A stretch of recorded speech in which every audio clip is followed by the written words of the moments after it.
Good morning, students. I am Sujata, your bio teacher. Students, today we are going to start our chapter number 8, Human Health and Disease. So, first of all, we understand what is health. सबसे पहले हमें समझेंगे कि health क्या है. अगर मैं आपसे पूछूं कि आपके व्यू में एक हेल्दी पर्सन कौन है, तो आप क्या कहेंगे? A person which is disease free is called healthy. But actually it is not correct. ऐसा नहीं है कि अगर एक पर्सन जो है डिजीज फ्री है तो हम उसको हेल्दी कहेंगे.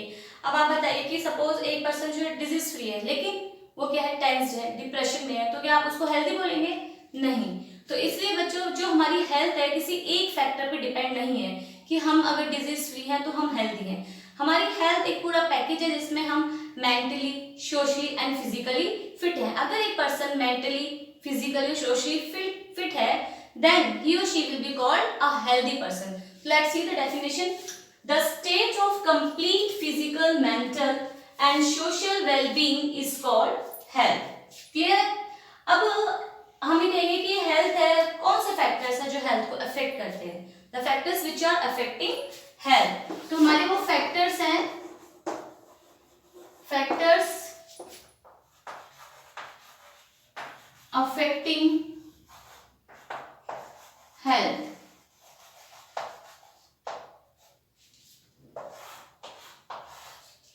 So there are three factors which affect our health. First one is genetic factor. Genetic factor means यानी जैसे कुछ बीमारियां जो होती हैं पेरेंट्स से उनके ऑफस्प्रिंग में ट्रांसफर होती है, तो इसलिए हेल्थ को इफेक्ट करिए एक पर्सन को. This is the first factor.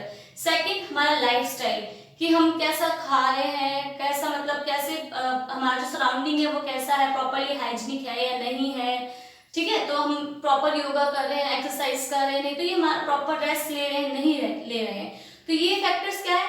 ये हमारा लाइफस्टाइल जो है ये भी हमारी हेल्थ को इफेक्ट करता है. एंड द लास्ट फैक्टर क्या है हमारा, कि कांटेक्ट विद माइक्रोब्स. ठीक है, जैसे कि हमारा किस टाइप के माइक्रोब से, माइक्रो ऑर्गेनिजम्स हमारा कांटेक्ट है, कि वायरल, कुछ वायरस ऐसे होते हैं जो हमें बीमार करते हैं, कुछ बैक्टीरिया. तो ये तीनों फैक्टर हमारी हेल्थ को इफेक्ट करते हैं. क्लियर? अब हम कहें कि how we maintain our health, कि हम अपनी हेल्थ को मेंटेन कैसे रख सकते हैं. तो कैसे रख सकते हैं? बहुत सिंपल है. सबसे पहली जो इसमें है वो आएगा बैलेंस डाइट. यानी जितना अच्छा न्यूट्रिशनल फूड हम लेंगे, कंज्यूम करेंगे, उतनी अच्छी हमारी हेल्थ रहेगी. यानी अगर हमारी जो डाइट है उसमें प्रॉपर न्यूट्रिशन, जितनी हमारी बॉडी की रिक्वायरमेंट है उस अमाउंट में अगर हम ले रहे हैं न्यूट्रिशन, तो वो क्या है, हमारी बैलेंस डाइट है. Second, personal hygiene. हम प्रॉपर हाइजीन का ध्यान रख रहे हैं, रेगुलर बात ले रहे हैं, अपने साफ सफाई का, अपने कपड़ों की सफाई का, अपने आसपास सराउंडिंग की सफाई का ध्यान रख रहे हैं, तो क्या हो गया हमारा पर्सनल हाइजीन. हम प्रॉपर एक्सरसाइज कर रहे हैं, फिजिकल वर्क कर रहे हैं, नहीं, ये भी हमारी हेल्थ को इफेक्ट करता है. ठीक है, प्रॉपर रेस्ट लेना, ये सारे फैक्टर्स, क्या हमने वैक्सीनेशन प्रॉपरली ली है या नहीं ली है, हमारा इम्यून सिस्टम कैसा है, ये सारी चीजें हमारी हेल्थ को मेंटेन रखने में हेल्प करती है. नाउ अब बात करें, अच्छा एक बात और स्टूडेंट्स, इस चैप्टर में आपके दो साइंटिस्ट इंपॉर्टेंट है, उनका नाम आएगा. एक है हिप्पोक्रेट्स, जिनको कि हम फादर ऑफ मेडिसिन कहते हैं. हिप्पोक्रेट्स,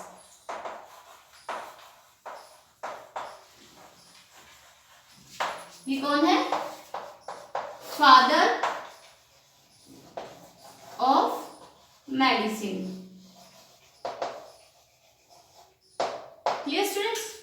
एंड सेकंड क्या है, जो सेकंड साइंटिस्ट है वो है विलियम हार्वे, जिन्होंने ब्लड सर्कुलेशन दिया था. क्लियर? अब हम बात करते हैं डिजीज की.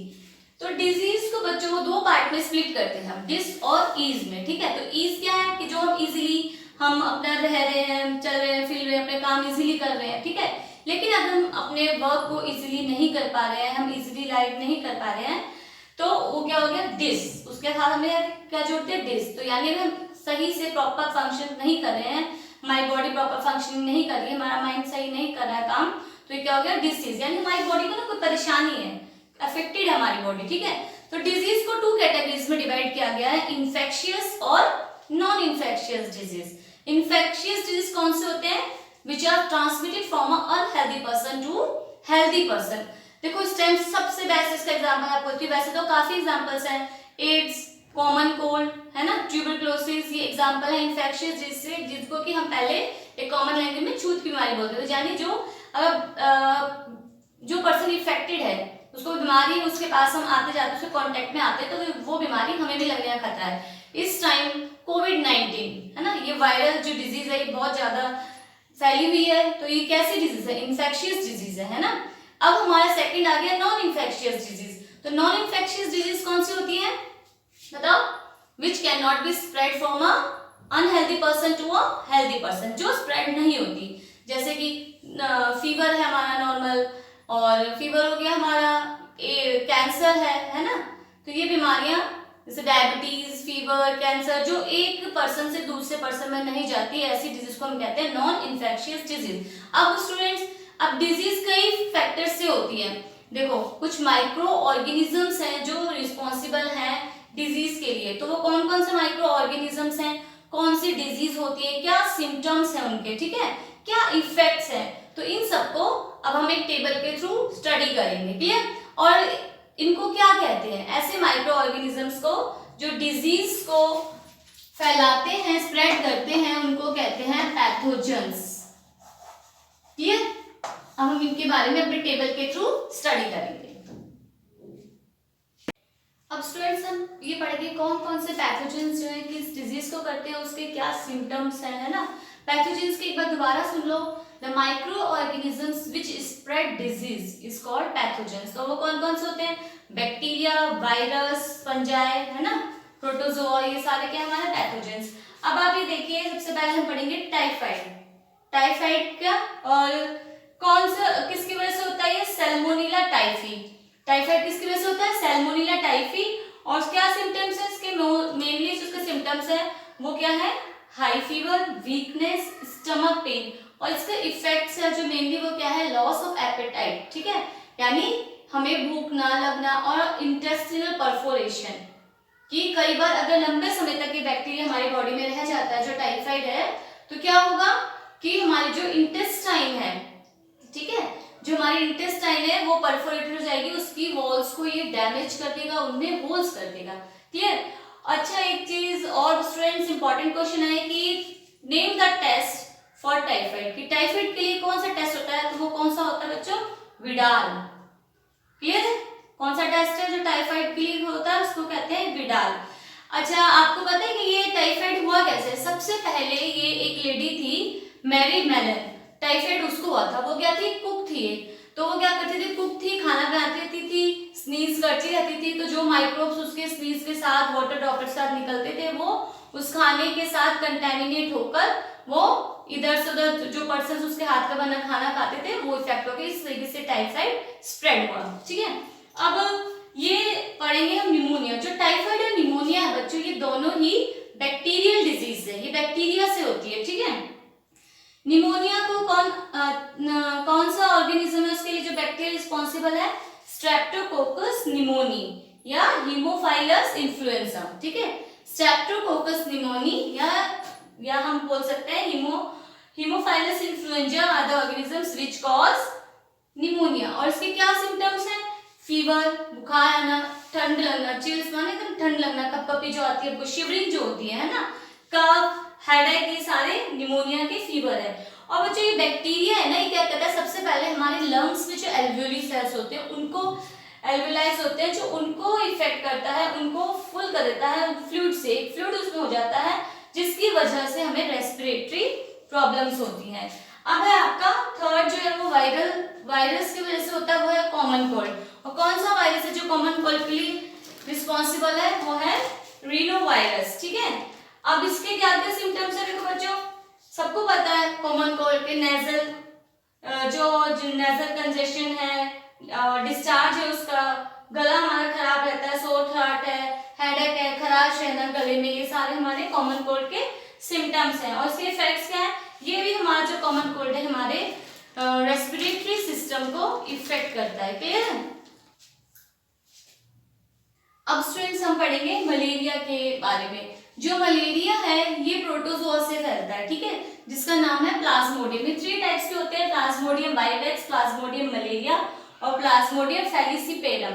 तो जो बच्चों प्लाज्मोडियम मलेरिया है ये रिस्पॉन्सिबल है मलेरिया के लिए। सबको पता है मलेरिया में क्या आता है? बहुत ठंड लगती है, बहुत तेज फीवर आता है बहुत तेज, और जो कि एक टाइम पीरियड के लिए पर होता रहता है। 3-4 दिन में एक दिन आपको फीवर आया, अगले दिन नहीं आया, फिर फीवर आ गया, इस तरीके से, ठीक है। और ये क्या करता है, मलेरिया से इफेक्ट है कि हमारी बॉडी में ना, सॉरी लीवर में मलेरिया जो है, मलेरिया की जो पैरासाइट्स हैं, जो प्रोटोजोआ है, प्लाज्मोडियम मलेरिया, वो हमारे लीवर में मल्टीप्लाई होते रहते हैं, फिर वो हमारे आरबीसीज को, रेड ब्लड सेल्स को इफेक्ट करते हैं। Now next is amoebiasis. जो एमीबेसिस या जिसको हम एमीबिक डायसेंट्री भी बोल सकते हैं, वो जो बीमारी है वो होती है एंटअमीबा हिस्टोलिटिका, ठीक है। इसकी वजह से होती है, उसके क्या सिम्टम्स है, कॉन्स्टिपेशन, एब्डोमिनल पेन, क्रैम्प्स, है ना, इन सब कि हमें कॉन्स्टिपेशन रहेगा, हमारे पेट में दर्द रहेगा, मलोड़ होगी, और जो हमारा स्टूल है वो विद म्यूकस और समटाइम्स विद ब्लड क्लॉट्स वो पास होता है। ये हमारी लार्ज इंटेस्टाइन को इफेक्ट करेगा, क्लियर। अब नेक्स्ट देखो बच्चों, जो हमारी नेक्स्ट जो डिजीज है वो है एस्कैरिसिस, जो किसकी वजह से हो रही है, कौन सा ऑर्गेनिज्म है, एस्कैरिसिस, जिस एस्कैरिस को हम राउंड वॉर्म भी कहते हैं, क्लियर है। और ये हमारे इंटरनल, इसकी वजह से हमारे इसके क्या सिम्टम्स होते हैं कि हम कैसे पता लगाएं कि जो हमें ये डिजीज है एस्कैरिसिस, तो उसके लिए हमारी इंटरनल ब्लीडिंग होती है, हमारे अंदर मस्कुलर पेन, फीवर ही होता है, और ये हमारी स्मॉल इंटेस्टाइन को, हमारा जो इंटेस्टाइन है उसको इफेक्ट करता है। नाउ स्टूडेंट्स, अब हम पढ़ेंगे नेक्स्ट जो हमारी डिजीज है एलिफेंटियासिस, या हम उसको फाइलेरियासिस भी बोलते हैं। फाइलेरियासिस क्यों बोलते हैं, बिकॉज जो इसका वॉर्म है, ये वॉर्म से होती है बच्चों, ठीक है। तो जो इसका वॉर्म है उसको हम फाइलेरियल वॉर्म भी कहा जाता है कॉमन लैंग्वेज में। वैसे उसको हम कहेंगे ऑर्गेनिज्म, उसका नेम है विचेरिया ब्रोंकाफ्टी और विचेरिया मैली, ठीक है। अब इसका क्या सिम्टम्स है, मेनली इसके सिम्टम्स, इसका जो बीमारी है, डिजीज है, इसका नाम सुनो, एलिफेंटियासिस, यानी इसका एलिफेंट आ रहा है, तो इसमें जो लोअर लिम्ब है हमारी, जो हमारे जो लोअर लिम्ब वाला एरिया है वो एलिफेंट की तरह स्वेल कर जाता है, बहुत मोटा हो जाता है, ये इसका सिम्टम है, ठीक है। और जो इसका इफेक्ट है वो यही है कि ये हमारे जो लिम्फेटिक जो वेसल्स है हमारी लोअर लिम्ब की, उनको ब्लॉक कर देता है, ठीक है।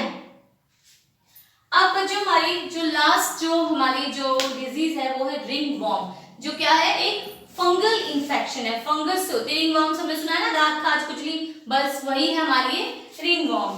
तो ये इसके कौन सा ऑर्गेनिज्म इसके रिस्पॉन्सिबल है, माइक्रोस्पोरम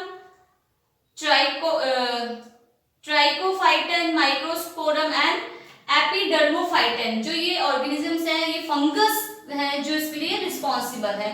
और इसके सिम्टम्स क्या है, वही ड्राई, स्केली, पैची, जो हमारी स्किन हो जाती है, इस तरीके की होती है, और ये हमारे नेल्स को और स्काल्प को इफेक्ट करता है, क्लियर है। अभी हमने बच्चों पढ़ा पैथोजेंस के बारे में, डिजीज के बारे में, सिम्टम्स के बारे में। अब हम नेक्स्ट वीडियो में जो हमारा जो प्लाज्मोडियम मलेरिया है उसकी लाइफ साइकिल के बारे में पढ़ेंगे, ओके।